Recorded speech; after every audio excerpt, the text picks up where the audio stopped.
broadcasting.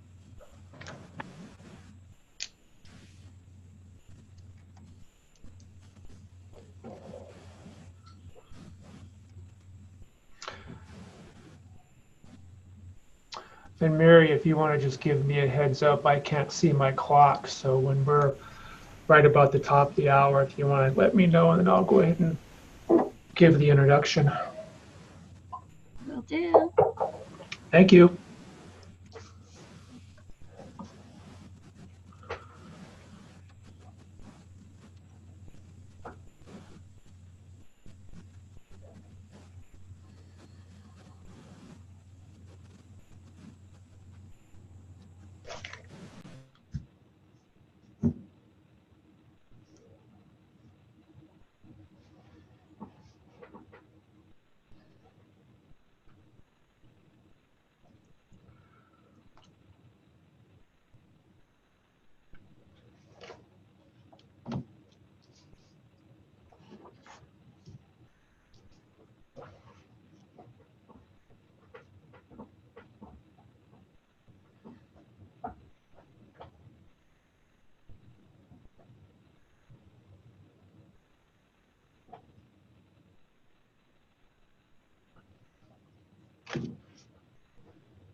It is top of the hour.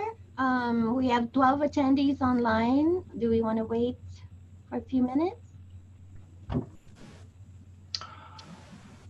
Why don't we wait until, I'm thinking 12:02, and then go ahead and start, giving them a couple more, maybe 2 more minutes, and then we'll go ahead and get rolling. Okay. That sounds all right.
Good afternoon, everyone. Welcome, and thank you all for joining us today for this Blue Cross Blue Shield North Dakota collaborative event. My name is Jeff Reddycop, and I am the North Dakota Practice Facilitator for CPC Plus. Today's presentation from Blue Cross Blue Shield North Dakota is going to focus on mental health services in rural America and give participants an overview of some of the mental health disparities, obstacles in obtaining treatment, collaborative approaches that can be used, as well as best practices for being able to meet those mental health needs for our patient population here in North Dakota. Next slide, please.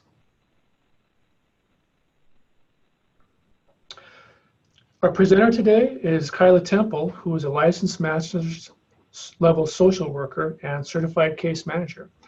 Her bachelor's degree is in social work from University of Mary, and she holds a master's degree from Case Western Reserve University with an emphasis in adult mental health. In Kyla's role as a behavioral health case manager, she works with members of the Blue Cross Blue Shield participants to assist with care coordination, education, and support for people with psychiatric and substance abuse concerns. Prior to coming to Blue Cross Blue Shield North Dakota, Kyla worked in a long-term care facility in Ellendale, North Dakota, as supervisor of the geriatric psychiatric unit. Kyla shared that provider and member education are a favorite part of her current career path. And now I will hand over to Kyla Temple. Thank you, Jeff. Thanks for having me here. I'm excited to present to you this afternoon on mental health services in rural America. Specifically, we will be diving into diversity and challenges in rural America, integration of care to meet patients' needs, the importance of follow-up care post-emergency room visits, and we'll touch briefly on the behavioral health case management program here at Blue Cross Blue Shield of North Dakota. You can go next slide. Some overall national statistics on mental health. In 2016, less than half of the people with mental health disorders actually received treatment. We will look at the obstacles and some reasons why people might not be able to or willing to possibly seek services. Next slide. First, accessibility can be an issue. The need to travel longer distances to receive services can be a barrier, as well as lack of general transportation. People also may be less likely to be insured to receive mental health services and less likely to recognize that they possibly have an illness. Second, availability becomes a concern. There's chronic shortages of mental health professionals in existence. Particularly in rural areas, we see a greater shortage as more mental health providers are likely to practice in urban areas. And last, acceptability may be a key factor in seeking mental health care. The stigma of needing or receiving mental health care may pose a threat to some wanting to seek care. With fewer trained professionals in rural areas, this decreases the chance of anonymity when seeing a provider. For example, someone might not want to see the only provider in their area because they also happen to be their neighbor. Next slide.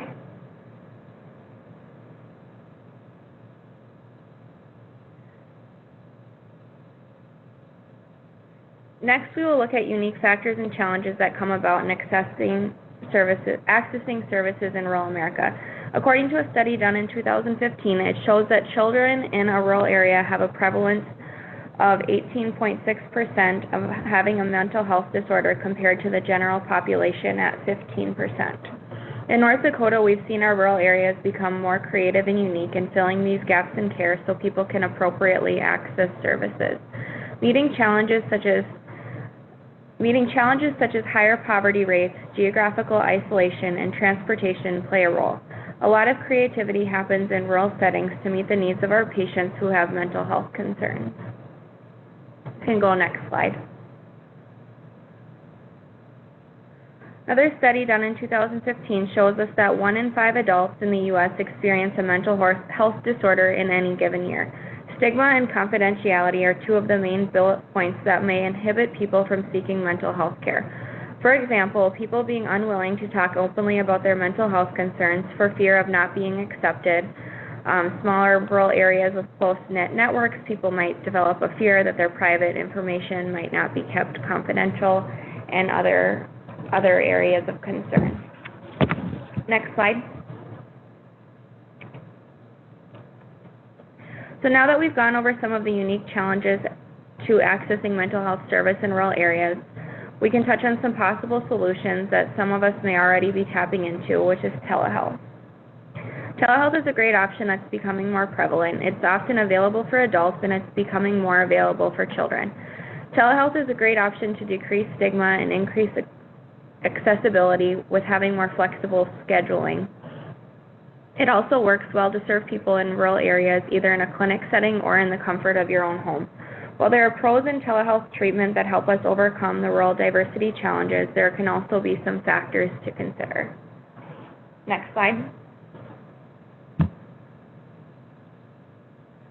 So these are just some kind of overall barriers that could possibly come about from using telehealth for mental health.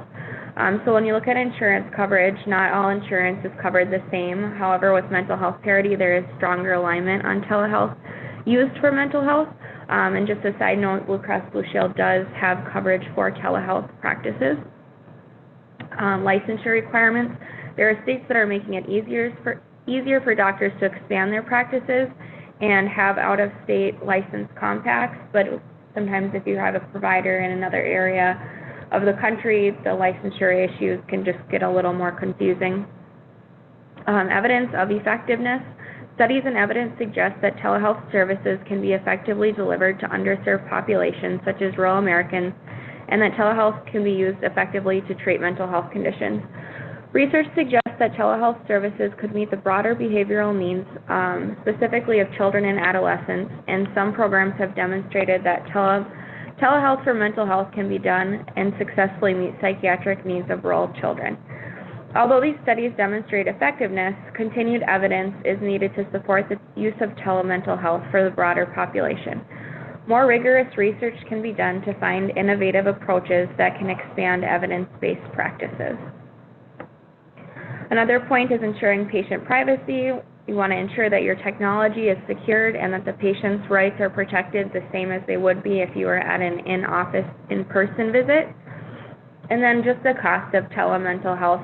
When you look at, we all have overhead costs in the practice setting in the office, but just some other things to consider, whether it's upgrading equipment, installation, just the cost might be something different to consider. Next slide. So now that we've reviewed telehealth as an option, we can move on to talk about the role of primary care in mental health. When we look at primary care providers at the front line of service, a few things come to mind on collaboration and treatment modalities. Primary care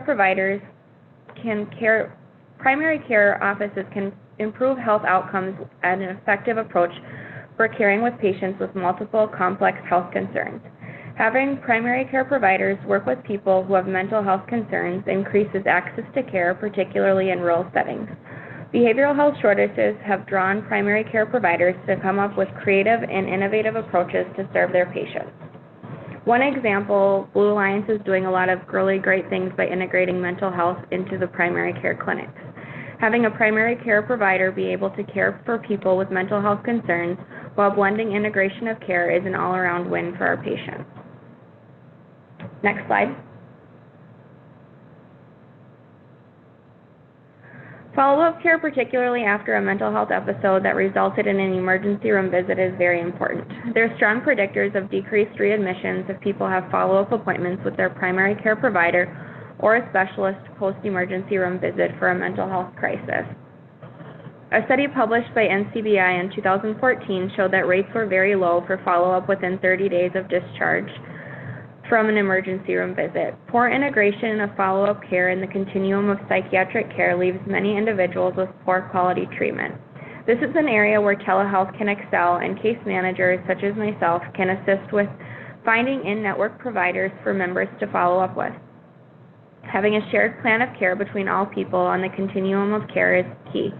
If the primary care provider is able to know the directions from the emergency room doctor and the case manager knows the direction that was given by the primary care provider or specialist, then all the parties can work together for the good care of the patient. At Blue Cross Blue Shield as a case manager, part of what I do is track claims for people who've been in the emergency room for psychiatric or substance use and see if they've followed up with a provider after the episode. We offer our case management services to anyone who might need assistance in finding providers, setting health goals, and improving their overall health. We find that when people have timely follow-up post-hospitalization, they're less likely to have a chance of a hospitalization again in the future. Next slide. When we look at alcohol and other substance use, there's correlation to having follow-up appointments post-emergency room visits, showing that they're less likely to readmit again. Follow-up after an emergency room visit increases a person's ability to enter and remain in substance use treatment. Individuals in that situation might be in a pre-contemplative or contemplative stage of change, so oftentimes after an episode, they're more likely to be open to discussing treatment options. When in contemplative stage, it's easier to use motivational interviewing techniques to assess a person's readiness to change. And by developing personal goals, a person may be more likely to remain substance-free or choose less risky behaviors.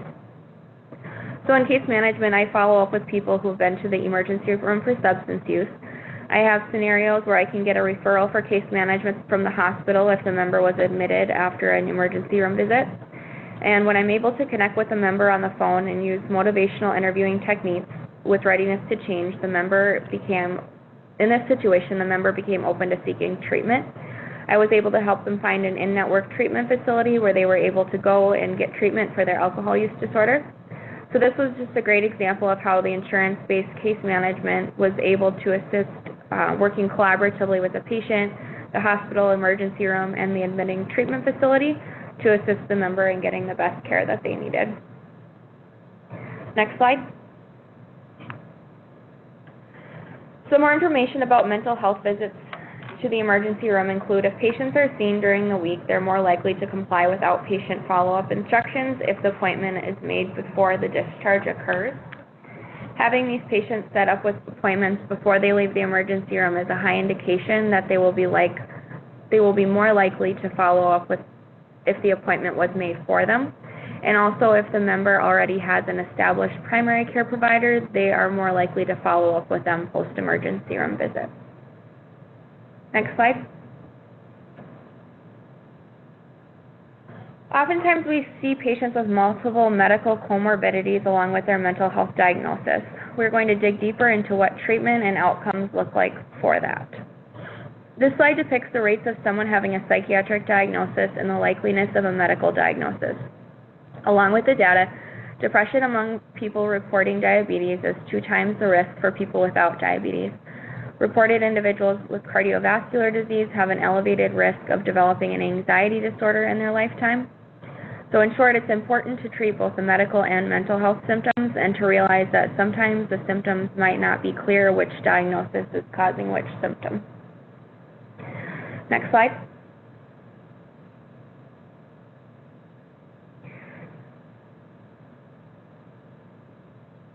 So an example of the mental and medical disorders could be pain. The pain itself could be a somatic symptom.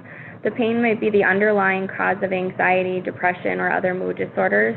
Pain can come from either medical or psychiatric symptoms.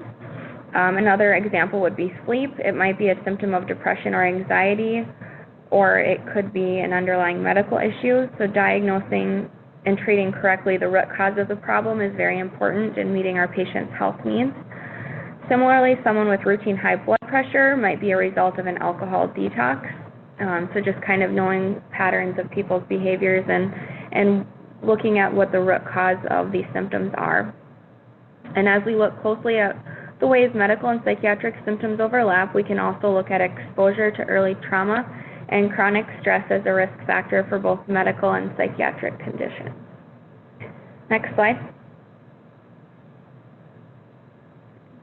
People who experience more adverse exposures during childhood are more likely to report depression, suicide attempt, and chronic medical conditions.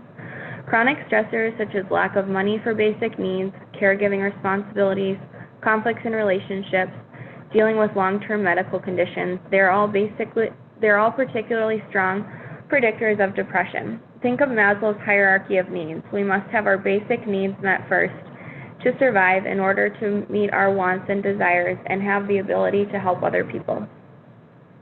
Exposure to stressors is also linked to a weakening of the immune system and increasing an inflammatory response, which is a risk for medical disorders. People who experience chronic stressors or negative events in childhood are more likely to engage in adverse health behaviors such as alcohol, tobacco use, or experience obesity. When we look at the support system, people who have a stronger support system tend to have higher outcomes of care. Individuals with low support systems report higher levels of depressive symptoms.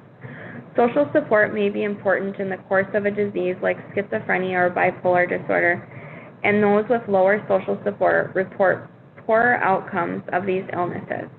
Social support is hypothesized to directly influence mental health or indirectly affect health status by buffering the effects of the stress. As a quick case study, if you look at a person who has bipolar disorder and also suffers from alcoholism, their outcome could look very different depending on the level of social support they have. One scenario could involve the person isolating in their home, using alcohol in excess alone, not engaging in peer support groups, and frequently missing medication management appointments. The other scenario, the person who suffers from bipolar disorder and alcoholism is tied into their local AA group, has a pro-social group of friends to do things with to prevent isolation. They have regular contact with a case manager to check in to make sure that they are medication compliant and attending all appointments. Two individuals with similar diagnosis and psychiatric symptoms having very different outcomes based on their social supports that they have in place. Next slide. Looking at modifiable health risk behaviors such as tobacco, alcohol, illicit drug consumption, lack of physical activity, and poor nutrition are all behaviors that can be modified to support a person's health. Cigarette smoking greatly increases with people who have a mental health disorder, but as the depressive symptoms become more severe, the likeliness of smoking increases. So what can we do to help alleviate some of these modifiable health behaviors? Next slide.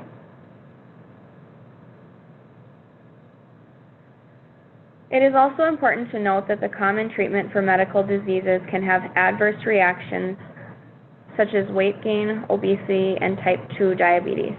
It's important to understand while assessing that it's important to understand and explain to the patient that these symptoms might occur. Educating the patient on lifestyle changes that can be done or modified, for example, weight loss by dieting and exercise. These adverse side effects may be the reason the patient does not want to take their medications, and we assume that they are non-compliant with their medications. I would encourage you to dig deeper into why they are not taking their medications. Motivational interviewing can help us get to the root cause of why they are not taking medications as prescribed, rather than just assuming it's a non-compliance issue. Next slide. Self-care regimens are an important piece to prevention of further disease progression with mental health. People suffering from depression without the use of psychiatric medications have a 3 times greater non-compliance rate. Those who use self-care can decrease symptoms by things like diet, exercise, and stress relief. Those untreated may have poorer options. Those treated by at least self-care may decrease the risk of comorbidities. It's important to remember to address the diagnosis, such as depression, and the medication compliance concerns. If the person is at least able to engage in self-care behaviors, and then in addition, if they can add medication, they can improve their symptoms. I have a fair amount of members in case management with serious mental illnesses. They've been tried on numerous medications and have side effects that they do not care for. A lot of times, one of the biggest things that we'll work on is just self-care and the ability to complete day-to-day tasks. So for someone wanting to lose weight, it might just start out with something like being able to walk across the street a couple times a week. And for someone wanting to improve depressive symptoms, they might be working on ADLs, goals of bathing regularly, cooking for themselves, doing some cleaning. So it's important to find out what is important to the patient and to be able to meet them where they're at to help them achieve their goals. And I think one important kind of takeaway is that sometimes our self-care goals seem very simple, and that's okay, they can be. Simple day-to-day tasks, we call it celebrating the small successes when we can get those self-care goals in. Next slide.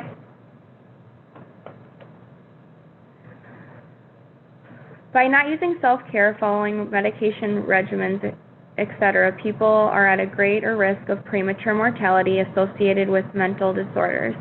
It is also important to note that people with mental health and substance use disorders are less likely than the general population to receive preventative services such as immunizations, cancer screenings, and smoking cessation.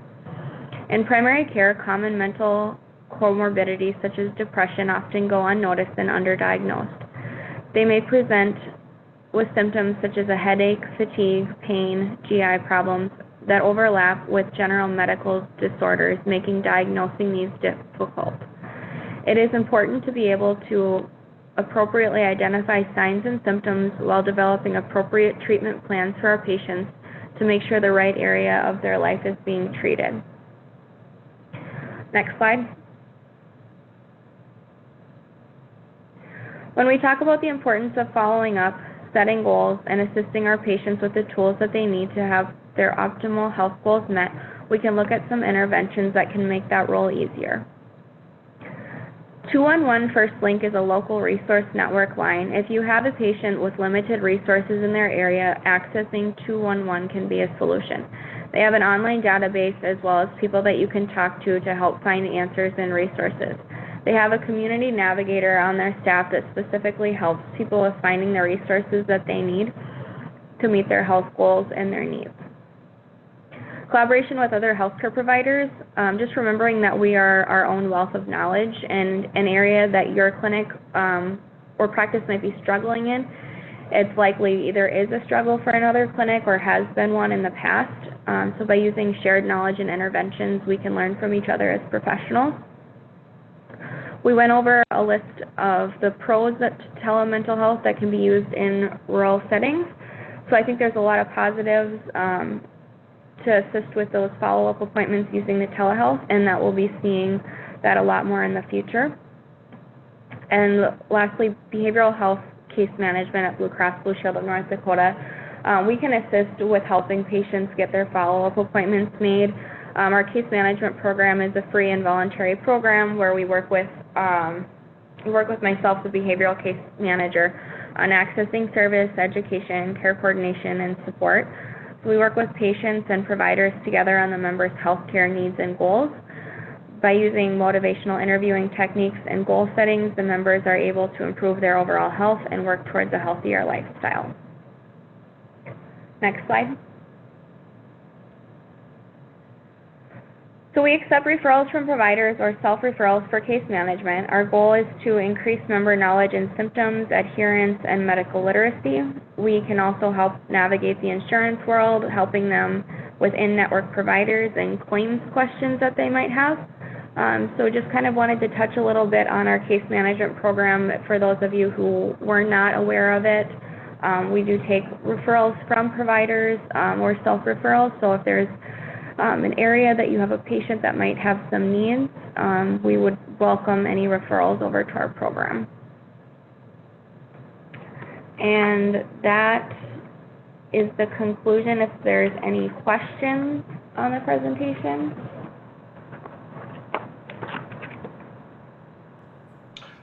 And for those of you who have any questions, you can chat them into the chat box there, or you can come off mute. If you hover over the bottom of your screen, you should have a black bar that comes up, and on the left side of the bar, you've got a mute button. You should be able to click on that to bring yourself off of mute. And then in the middle of that black bar, you'll have a little bubble, white bubble that says chat on it. If you click on that, then that will allow you to go ahead and chat in your questions or any comments that you may have on the presentation. And thank you, Kyla, for that excellent and very informative presentation. I've got a question for you while we just kind of wait for our first question to come into the chat. What tips do you have besides what you've outlined with your case management services, what tips do you have for a primary care provider or even a care manager to help encourage a patient to go ahead and seek that mental health care treatment?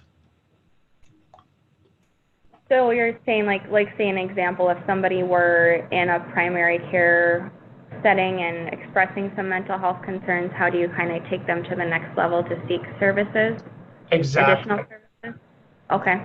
Sure. So I think there's, a lot of it using the motivational interviewing, kind of that readiness to change scale, being able to walk alongside them while they're going through that journey, helping them find the resources, explaining to them kind of what the services might look like, going through the pros of, maybe they're able to find someone who can better manage their medication, or the use of a therapist, so that might be helpful.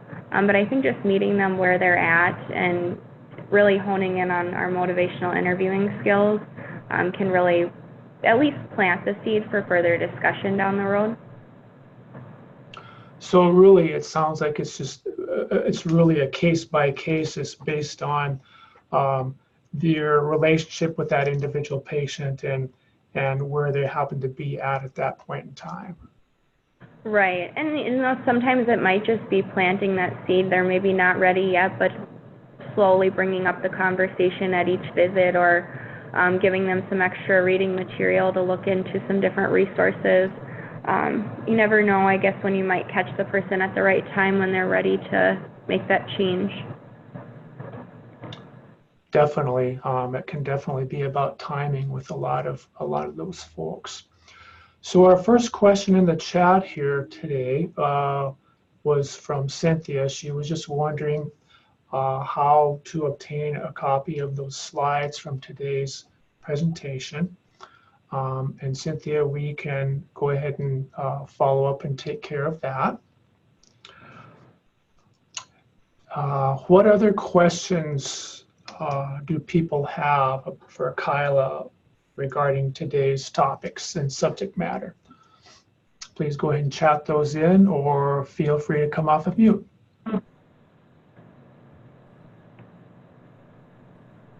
Hi, this is just a comment for Kyla. This was a fantastic presentation. Thank you so much. There was a real wealth of information that was presented, and we've got these resources on the screen here, and we'll definitely get the recording for this webinar out as well as the slides that correspond with it.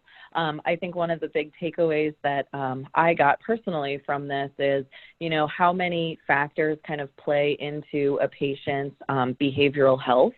And the different kind of needs that may arise. And that may seem a little overwhelming for a primary care office, especially in our very rural states. So I think it's fantastic that we have a partner that has resources that are available, you know, statewide. So you can start to think about how you can expand the behavioral health and health-related social needs services for your patient population outside the four walls of your practice, and really recognize that this is very much a team effort when it comes to the different types of interventions that come along with this type of health care. Yes, thank you for that comment.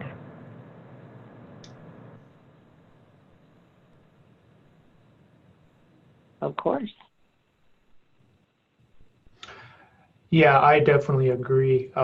Just being able to have a collaborative partnership with Blue Cross Blue Shield North Dakota to be able to reach out to for assistance with these mental health needs is really a huge benefit for our state.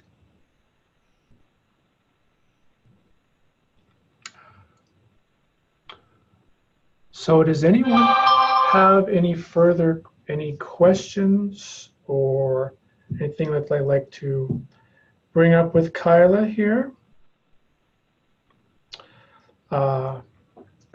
In the interim, I will just throw out one other question here. Kyla, you had mentioned, you know, tracking claims to see if patients follow up. What are some of the barriers to follow up that you've seen with those patients that you've tracked claims with and worked with? Sure. I think there's a lot of things you could hypothesize, I suppose, of how why people either do or do not follow up. Some of it is truly the shortage of providers. You know, we have hospitals that are doing their best to make these appointments to be seen within 7 and 30 days of discharge, but the bottom line is there just isn't enough providers for them to be seen. So that's, again, where the telehealth can come in to play.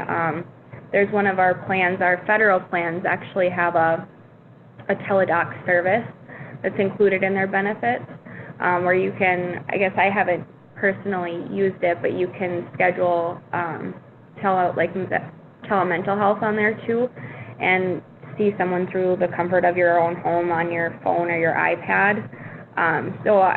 That's been one resource that's been good for even me, just to do education to the providers, that if they happen to have this type of our insurance plan, they can use that teledoc service. Other things, I think maybe more so with the substance use, but it could be the same with mental health. I think there's just a stigma around following up. You know, if somebody gets intoxicated, goes to the emergency room for an injury or something, and then they might have some guilt or shame around that underlying substance use disorder.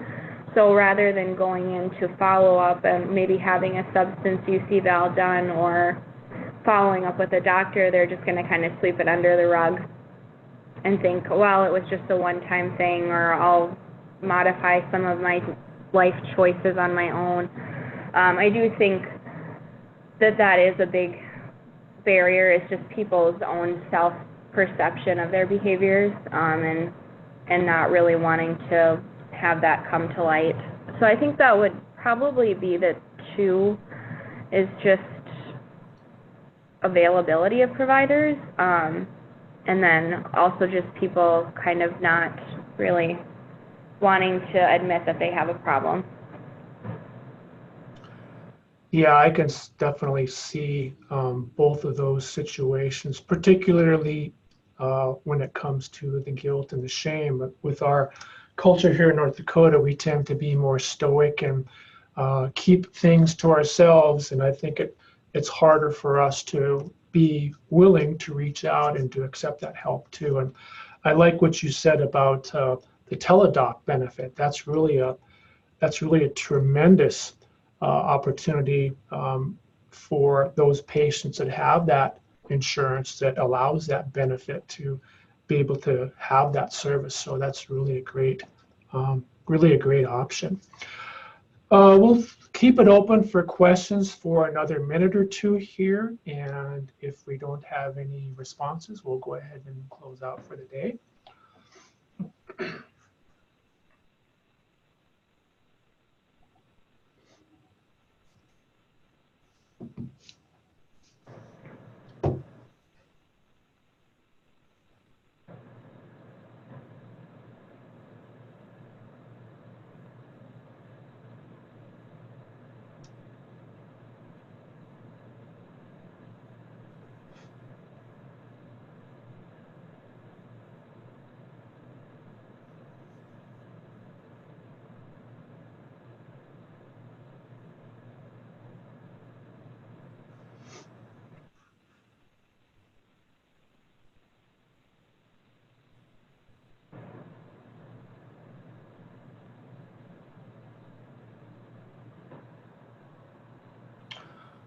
Well, I think since we haven't heard from anyone yet, we will go ahead and close out for the day. But Kyla, I'd like to thank you again for just the excellent information and the resources you provided for our listeners today. And we just look forward to the practices being able to partner with Blue Cross Blue Shield North Dakota to help with these patients and be able to get them guided and directed to these services that they need. We thank you all who attended the presentation today, and we hope that it was beneficial. And with that, we'll go ahead and close out for the day. Thank you, everybody, and have a good rest of your day. Thanks, Jeff. Thank you, Kyla.